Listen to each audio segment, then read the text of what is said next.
Hi, all, welcome here.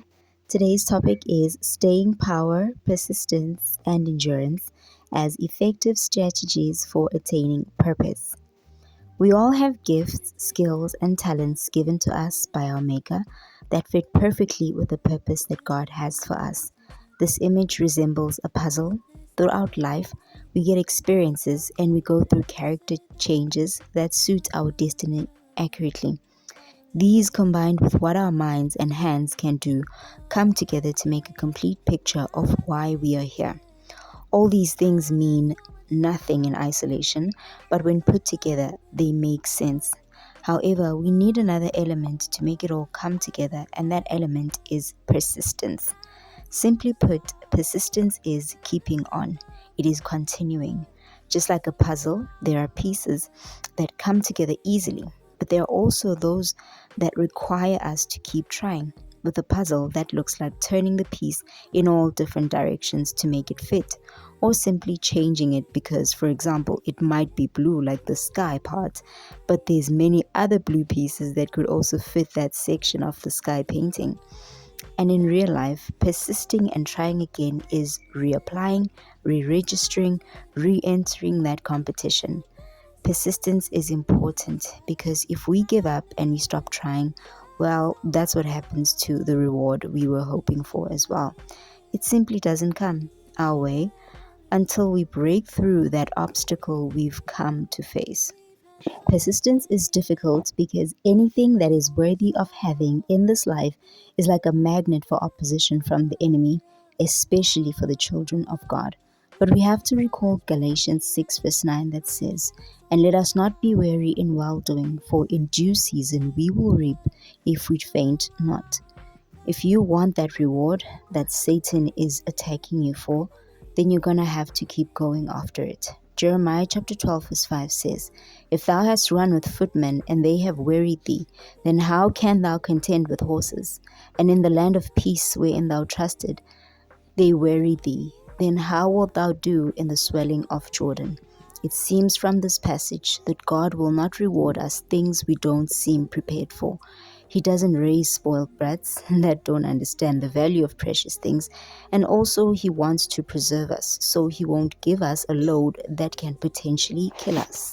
We need to have endurance to get the promises of God. Hebrews chapter 10 verse 36 says, "For ye have need of patience, that after you have done the will of God, you might receive the promise."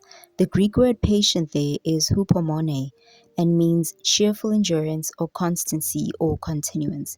Endurance is when we go through. We don't dodge the problem by going around it, but we face it and we grow in all the necessities required to pass. The Bible says that gold is refined by fire. Gold looks so beautiful after it goes through that painful process.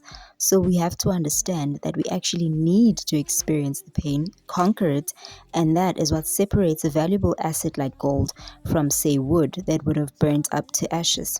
It's what it's made of. If you are made up of a tiny amount of strength when opposition comes, well, you will get crushed. You have to be willing to experience the difficulty and do what you can to get out of the trial better than you came in before. I'd like to retell a very familiar story to encourage us to endure and to persist. 1 Samuel 17 tells the story of David conquering the giant Goliath. David wins by hitting Goliath with a stone on his forehead.